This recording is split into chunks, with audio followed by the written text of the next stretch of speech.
Soyez bénis mes bien-aimés dans le Seigneur. Je suis toujours heureux de partager la parole avec vous. De partager la parole de vie avec vous. Aujourd'hui, nous sommes dans cette dynamique pour démontrer notre foi. Pour vous exposer notre foi. Et notre foi, c'est que le Seigneur Yeshua lui-même n'est nulle autre personne que Yahweh lui-même. Il est lui-même Dieu. Oui. Et si d'aucuns contestent, nous n'avons pas l'habitude de contester. Nous n'avons pas l'habitude de faire les débats, les jeux de mots, toutes ces choses. Comme on le dit, même si nous devons lire l'évangile ou les écritures comme une BD, nous verrons clairement dans les écrits que le Seigneur Yeshua est appelé Dieu puissant, est appelé Père éternel. Et nous allons le voir tout de suite en parlant d'Ésaïe. Oui, mes bien-aimés dans le Seigneur, si quelqu'un me dit qu'il n'existe nulle part dans la Bible une écriture dans laquelle il est écrit que le Fils de l'homme, c'est-à-dire Yeshua, est Dieu, alors qu'il me contacte, je vais lui donner les versets. Pas même des versets d'allusion. Les versets d'allusion, c'est-à-dire des versets qui amènent à penser est-ce que ceci ne veut pas dire cela? Non. La philosophie des hommes, non.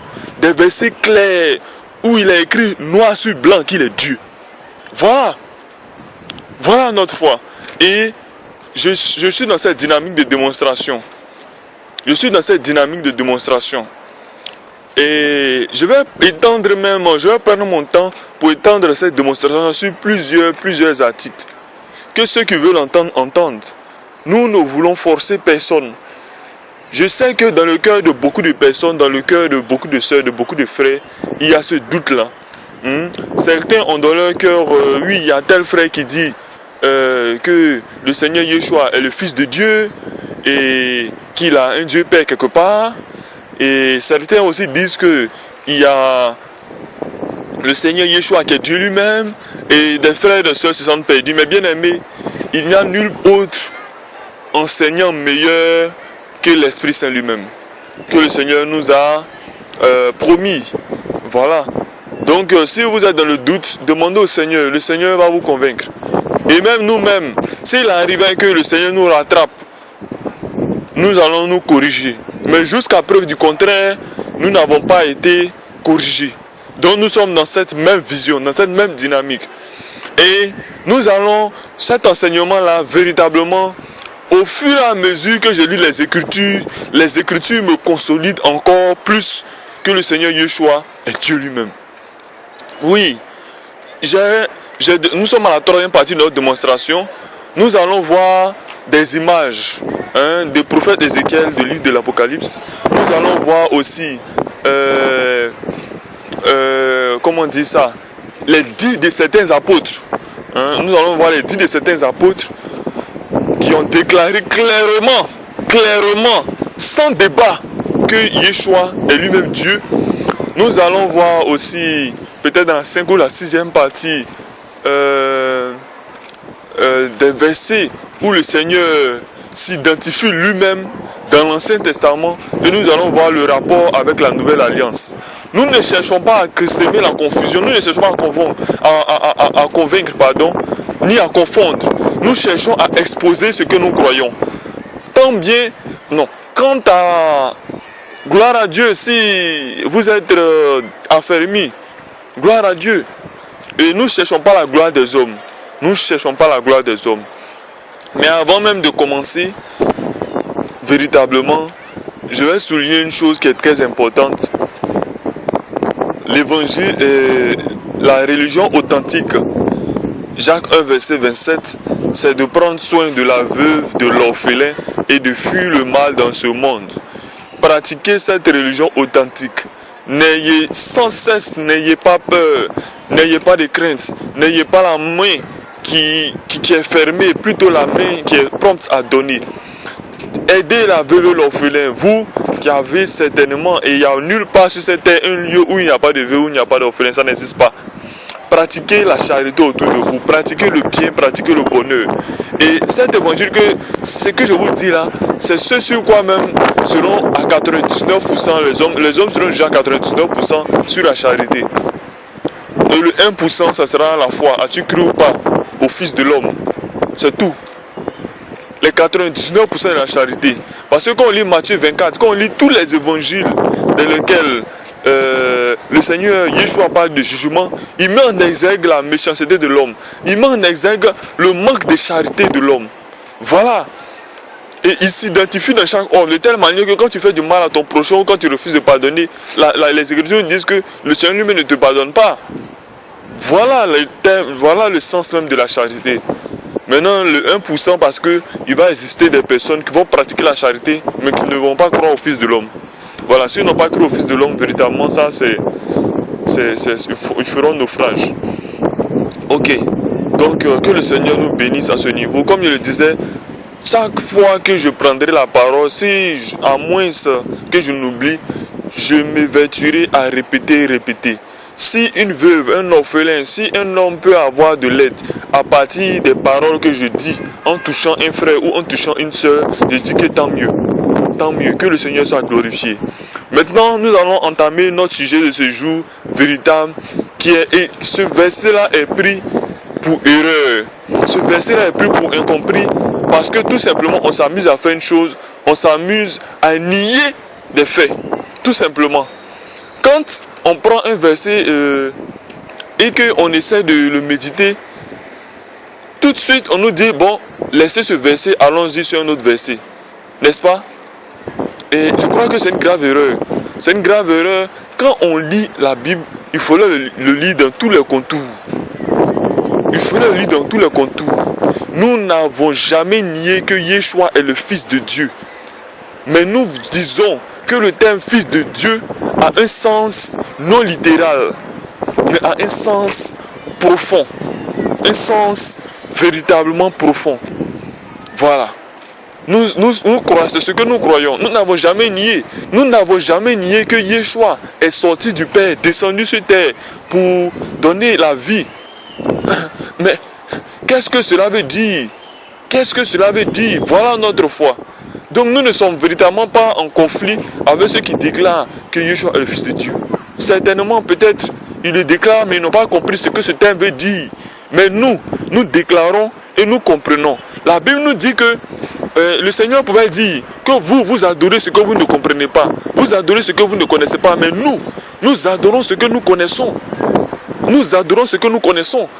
C'est inutile d'adorer quelqu'un sans savoir qui il est. Ou bien sans savoir qu'est-ce que c'est. Et c'est ce même piège dans lequel est tombé les églises idolâtres. C'est ce même piège. Parce qu'ils ne cherchent pas à savoir la volonté du Seigneur, alors ils se prosternent devant les statues, ou bien alors ils adorent des pasteurs, des hommes Dieu. Parce qu'ils ne savent pas, ils ne cherchent pas à comprendre le profond. Ils ne cherchent pas à comprendre la valeur profonde de ce qui est dit. Donc véritablement, ils sont dans l'erreur. Voilà. Et la question que nous avons posée la dernière fois, c'est en quel nom vous avez reçu votre baptême? Si vous avez reçu votre baptême au nom de Yeshua, et que vous dites qu'il est dissocié du Père, du Fils et du Saint-Esprit, alors je me pose la question, quelle est la valeur de votre baptême? Car l'ordre qui a été donné par Yeshua lui-même, c'est que vous devez baptiser au nom du Père, du Fils et du Saint-Esprit. Et la recommandation, c'est-à-dire les apôtres ont exécuté exactement en baptisant au nom du Seigneur Yeshua. Qu'est-ce que ça veut dire? Bon, là, on a vu, en la première vidéo, on va pas s'évertuer dans là-dessus. Ésaïe 9. Ésaïe 9. On va prendre Ésaïe 9. Si quelqu'un conteste Ésaïe 9, qu'il déchire le livre d'Ésaïe dans les Écritures. Il n'y a pas un prophète qui a parlé plus dans les Écritures du nôtre Adon Yeshua qu'Ésaïe. Sincèrement, sauf erreur de ma part, je ne connais pas un prophète. Je ne connais pas un prophète qui a parlé plus du Seigneur Yeshua qu'Ésaïe lui-même. Ésaïe est le prophète qui a plus prophétisé sur le Seigneur Yeshua. Bien sûr, il y a aussi Ézéchiel et autres. Mais Ésaïe a beaucoup plus parlé du Seigneur Yeshua. Donc il faudrait prendre les paroles d'Ésaïe avec beaucoup de délicatesse et les examiner profondément. La crainte que les frères et les sœurs ont, c'est qu'il est dit que celui qui nie que Yeshua est le Fils de Dieu, alors il ne verra pas le Père, etc., etc., etc. Que la colère de Dieu demeure sur lui, etc. Mais nous ne nions pas qu'il est le Fils de Dieu. Mais nous disons que le terme Fils de Dieu a un sens. Et nous y reviendrons dans une autre vidéo. Voilà, c'est pourquoi ces vidéos-là sont séquentialisées. Pour éviter de trop s'étendre et finalement on ne comprend plus rien. Ces vidéos-là sont séquentialisées. Et en ce qui concerne cette vidéo-là, nous sommes dans le livre d'Ésaïe. Pour méditer sur les différents titres du Seigneur. Voilà. Ésaïe, le Seigneur est en train de déclarer à son peuple. Quand vous lisez Ésaïe, le Seigneur est en train de déclarer à son peuple que véritablement lui-même il va se déplacer. Lui-même il va venir sauver son peuple. Voilà. Lui-même il viendra sauver son peuple. Et comment va-t-il le faire? Le problème avec le prophète, c'est que quand les prophètes prophétisent dans leur temps, c'est pourquoi généralement les juifs tuaient les prophètes, parce que le prophète donnait des prophéties qui n'avaient pas lieu dans le temps. Donc finalement, on ne les écoutait même pas. Voilà. Quand il dit l'Éternel dit, automatiquement on ne l'écoute pas.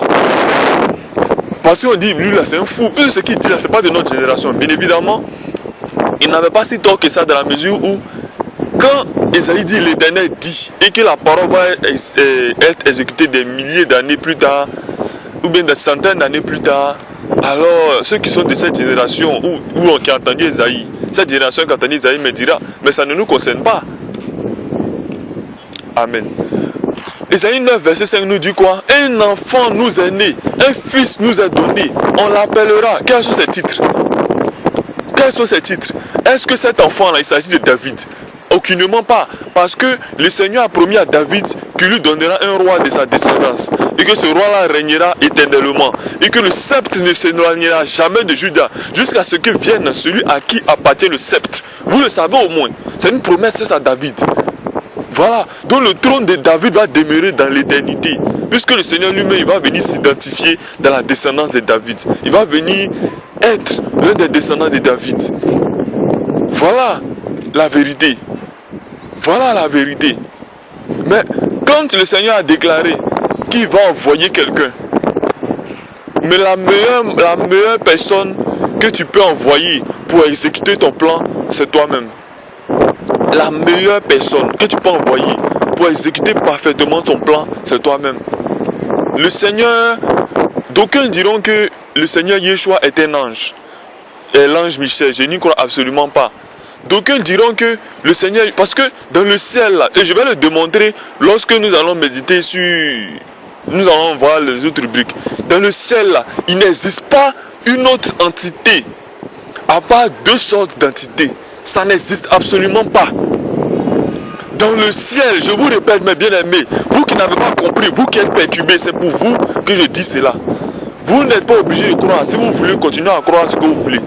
Mais dans le ciel, il existe deux sortes d'entités. La première entité, c'est notre Dieu Tout-Puissant, qui est sur son trône élevé, et que les cieux des cieux ne peuvent contenir. Première entité. Et la deuxième entité, à sa droite et à sa gauche, il y a quoi? Il y a les anges. Et de façon prophétique, Jean a prophétisé en disant qu'il y a des vieillards qui sont assis, 24 vieillards et tout ça. Mais là encore, je dirais que c'est, comment on dit ça, une sorte c'est une prophétie en fait. Parce que le livre de l'Apocalypse est rempli de prophéties et de codes. Voilà. Mais à part, je dirais que c'est vieillards. À la droite et à la gauche. Qui il existe? Salut. À la droite et à la gauche, nous avons aisément les anges autour du Seigneur. Véritablement, c'est cela. À la droite et à la gauche, nous avons véritablement les anges. Bonsoir. Voilà. À la droite et à la gauche, nous avons véritablement les anges. Voilà. Est-ce que le Seigneur Yeshua est-il un ange? Je mets un point d'interrogation. Est-ce que le Seigneur Yeshua est-il Dieu lui-même? Je mets un point d'interrogation. Ceux qui s'amusent à dire que Yeshua est un fils différent de Dieu, quand on leur demande, ils ont peur. Ils ne peuvent pas répondre. On leur dit oui. Vous dites que Yeshua est le fils de Dieu. Nous ne sommes pas contre. Mais qu'est-ce que le fils de Dieu veut dire? Qui est le fils de Dieu?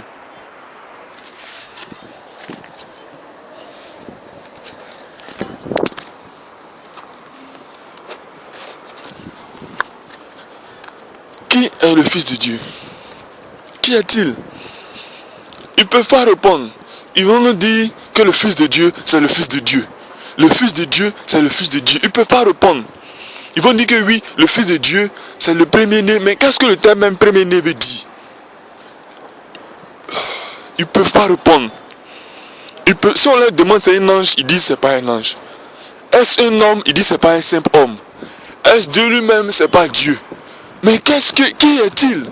Ce Fils de Dieu là, ce fameux Fils de Dieu, qui est assis dans un trône, sachant que dans le ciel, dans le trône, il ne peut pas avoir deux personnes assises dans le trône. Le trône, c'est le symbole de la puissance.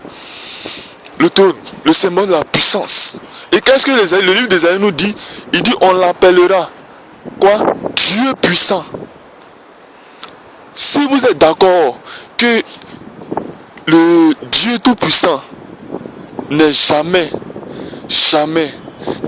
venu avec toute sa puissance et toute sa souveraineté sur la terre, vous devez comprendre que, c'est-à-dire que si vous êtes dans cette pensée-là, que Dieu puissant n'est jamais venu sur la terre, vous devez nous expliquer ce que cela veut dire, Dieu puissant. Pourquoi le Seigneur est appelé Dieu puissant? Puisqu'il existe un seul Dieu, premièrement. Deuxièmement, puisque l'Éternel n'est jamais né, il existe depuis l'éternité. Qu'est-ce qui s'est passé?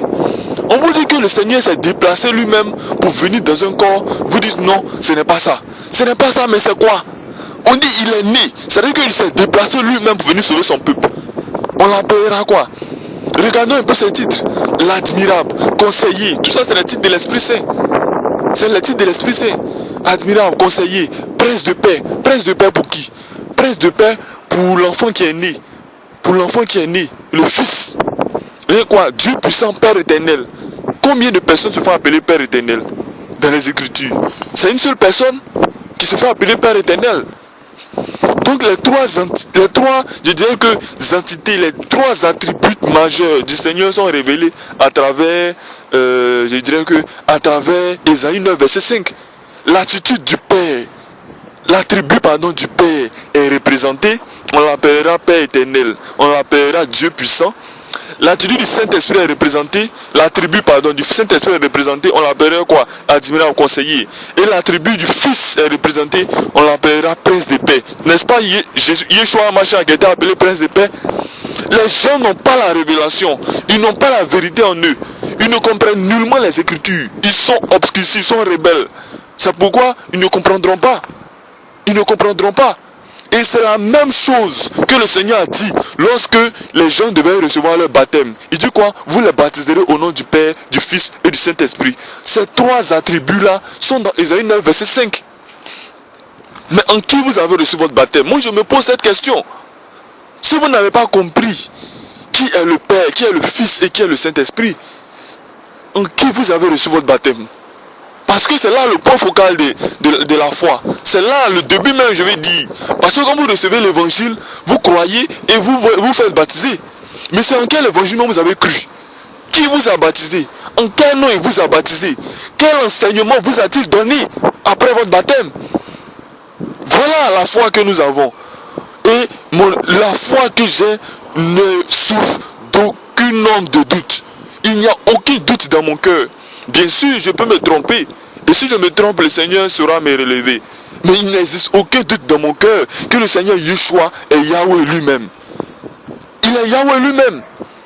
Les gens ont l'intelligence obscurcie. Je connais même un juif qui a eu l'audace de dire que le Seigneur Yeshua n'a pas existé depuis avant de naître. Il est comme nous les hommes. Il est venu comme un homme. Il ne savait pas ce qui s'est passé avant. Il a exécuté ce qu'il devait exécuter et il est remonté, il a été élevé. C'est tout. Mais quelle est l'intelligence de ces hommes obscurcis là? Oui. Même le terme alpha et oméga, on y reviendra. On y reviendra. Mais les gens ne comprennent même pas quand le Seigneur dit je suis l'alpha et l'oméga. Je suis l'alpha et l'oméga. Ils ne comprennent rien du tout. Oui. Ils préfèrent, je dirais que s'amuser. Véritablement, la Bible n'est pas un jeu. La Bible est un livre fermé. J'ai donné un enseignement disant que effectivement la Bible n'est ni sainte ni sacrée, pour éviter que les gens soient comme, je dirais que, pour éviter que les gens lisent la Bible comme un roman. Oui, on ne lit pas la Bible comme un roman. Sans l'esprit de vérité, il vous est inutile de lire la Bible. Parce que vous n'allez rien comprendre et bien, pire même, vous allez mourir. Parce que vous allez faire des choses que vous n'allez pas comprendre. C'est avec la Bible que les Mormons utilisent pour faire le culte des morts. Ils trouvent des petits secrets, ils vont faire le culte des morts. C'est la Bible que d'aucuns utilisent pour faire, je sais pas quoi, d'autres sortes d'abominations. C'est la Bible même que les catholiques utilisent. Mais en y prenant quelques versets et en négligeant d'autres. Mais nous ne négligeons rien. Et le débat est ouvert. Chaque samedi, j'ouvre mon Skype afin que ceux qui veulent l'entendre, ceux qui veulent échanger, échangent. Pour ceux qui ne veulent pas échanger aussi, qui ont la certitude de ce qu'ils croient, nous ne forçons personne. Restez dans votre foi. Mais notre foi, j'expose ma foi. Je ne demande à personne de me suivre. Car nous suivons tous un seul maître qui est le Seigneur Yeshua HaMashiach. Voilà ce que nous disons. Voilà notre foi. Qu'est-ce qui se passe dans le cœur des hommes? Qu'est-ce qui se passe? Et là même, je le dis, à travers cet enseignement, je vais répéter une chose. Ça ne sert à rien de savoir même que Yeshua est Elohim, Yeshua est Yahweh. Ça ne sert à rien de le savoir et de pratiquer le mal. Comme je l'ai dit, Jacques 1, verset 27, prenez soin de la veuve de l'orphelin et fuyez le mal dans ce monde. Voici la religion authentique de le Père éternel qui n'est que nulle autre personne que Yeshua lui-même. Voici la révélation que nous avons. Voici la vérité. Voici la vérité. Bon, bref, sur ces propos-là, nous ne voulons pas tergiverser. Nous ne voulons pas, je dirais que, nous laisser distraire. Voilà. Nous ne voulons pas nous laisser distraire. Ce que ceux qui ne croient pas, comme nous le disons, qu'ils arrêtent d'être baptisés au nom du Père et au nom du Seigneur Yeshua et qui se baptisent au nom du Père, du Fils et du Saint-Esprit, et finalement qu'ils adorent à l'abomination de la Trinité auquel les catholiques croient, et aussi qui comprennent que leur fin c'est la mort éternelle. Voilà. Voilà qui comprennent cela, qui comprennent cette vérité-là. Mais bien aimés dans le Seigneur, pour vous qui avez à cœur de connaître la vérité, voici la vérité que je vous ai dit. Voici la révélation que le Seigneur m'a donnée. Je n'impose à personne de croire comme je crois. Je n'impose à personne, je ne condamne personne aussi pour sa foi. Que ceux qui veulent croire qu'il y a 3 dieux, c'est leur problème. Que ceux qui veulent croire qu'il y a 2 dieux, c'est leur problème. Que ceux qui veulent croire qu'il y a un Dieu Père et qu'il y a un Dieu Fils, c'est leur problème. Que ceux qui veulent croire qu'il y a, je sais pas, que le Seigneur Yeshua n'est qu'un simple homme, c'est leur problème. Moi, je vous ai dit ce que je sais. Et le Seigneur est notre juge. Comme le dit Jacques 3, verset 1, que tous ne se mettent pas à enseigner, car nous serons jugés durement. Et si je me mets devant vous pour vous déclarer ces choses, c'est parce que dans mon cœur, j'ai la foi de ce que je dis. Je me suis laissé longtemps manipuler. Longtemps avant, quand j'étais dans les dominations, je me suis laissé manipuler. Et j'avais peur de déclarer ma foi. Pourquoi? Parce que quand tu déclares ta foi, on dit tu ne comprends pas, toi tu es perdu. Et tu te fais stigmatiser. Je déclare ma foi aujourd'hui. Quand je serai devant le trône de vie, il n'y aura personne à ma droite, personne à ma gauche. Personne ne me défendra si ce n'est le Seigneur Yeshua lui-même. Alors je déclare ce que j'ai reçu de lui. Voilà ma foi. Voilà ma foi. Personne ne sera avec moi dans le trône de vie, devant le trône. Personne ne sera avec moi. Alors je déclare ma foi. Quand j'étais chez les catholiques, on m'a dit quelque chose. Brahmis, on m'a dit quelque chose. Évangélique, on m'a dit quelque chose. Christianisme, etc. On m'a dit des choses. Bouddhiste, bon, j'ai reçu des choses aussi. Mais j'ai balayé tout ça pour m'accrocher au Dieu véritable. Qui est le Dieu véritable? 1 Jean 5, verset 20. C'est Yeshua qui est le Dieu véritable. Il n'arrive pas à expliquer. Il n'arrive pas à expliquer. Il préfère prendre des termes de fils de Dieu. Bien sûr, comme on me dit... Bon, bref, je ne vais pas développer plusieurs thèmes en même temps. Je me suis arrêté aujourd'hui à Isaïe 9, verset 5 et je vous ai donné la révélation qui concorde avec le livre de Matthieu que nous avons vu la dernière fois, où le Seigneur disait, vous les baptiserez au nom du Père, du Fils et du Saint-Esprit. Et c'est dans cette vérité-là, c'est dans cette révélation-là que je me tiens devant vous aujourd'hui pour vous déclarer ces choses. Bien évidemment, s'il y a des questions, nous allons les traiter au fur et à mesure. Vous pouvez donner des questions sur le blog ou alors par Skype le samedi ou alors envoyer par texto par Skype. Quand j'aurai le temps et l'occasion, je vous répondrai. Mais notre foi, c'est que le Seigneur Yeshua est Yahweh. Point final.